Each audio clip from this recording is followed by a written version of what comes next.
Okay Babu, johar, જય આદિવાસી। દર વર્ષની જેમ આ વર્ષે પણ દાહોદ ખાતે વિશ્વ આદિવાસી દિવસની રેલી કરવા જઈ રહ્યા છે।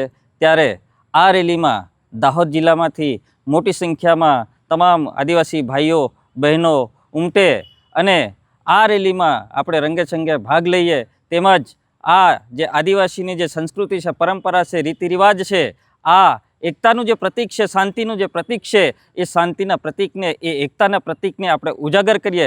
તેમજ આ રેલી દરમિયાન મહત્ત્વની બાબત એ છે કે આપણે આપણી સંસ્કૃતિ, પરંપરા અને આપણી રહેણી કહેણી, પોશાક, પહેરવેશ, આ તમામ જે પરંપરા જે છે, પરંપરા મુજબ એ પરંપરામાં જે આવતી વસ્તુઓ છે એનું અનુકરણ કરવાનું છે। અને આ વખતે ખાસ રેલીમાં ભાગ લેનાર તમામ ભાઈઓ બહેનોને જણાવવાનું છે કે આ વખતે ડીજે પ્રથા સંપૂર્ણપણે બંધ રહેશે અને જો કોઈ છતાં પણ જો કોઈ લાવશે એની સંપૂર્ણ જવાબદારી જે તે લાવનાર ડીજે માલિકની રહેશે અને એના પર પોલીસ કાર્યવાહી પણ કરવામાં આવશે। એટલે ખાસ સંદેશો એ આપવાનો છે કે આ વખતે ડીજે સંપૂર્ણ બંધ છે। એટલે આપણે આપણા જે ઢોલ છે, નગારા છે, વાજિંત્રો છે, પારંપરિક જે વાદ્યો છે, વાંસળી છે, શરણાઈ છે, માંદળ છે, મોટા ઢોલ, નાના ઢોલ, આ તમામ વસ્તુઓ જે પરંપરાને માં આવે છે એ વસ્તુઓ લઈને આવીએ અને આપણે આપણી પરંપરાને એક ઉજાગર કરીએ અને એક સરસ સંદેશો પહોંચાડીએ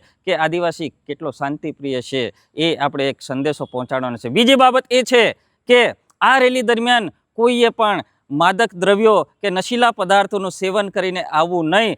જો કોઈ એવો માલુમ પડશે ત્યારે એના પર પણ કાર્યવાહી કરવામાં આવશે। જય જોહાર, જય આદિવાસી, જય સંવિધાન। આપનું નામ? બાબુભાઈ નીનામા।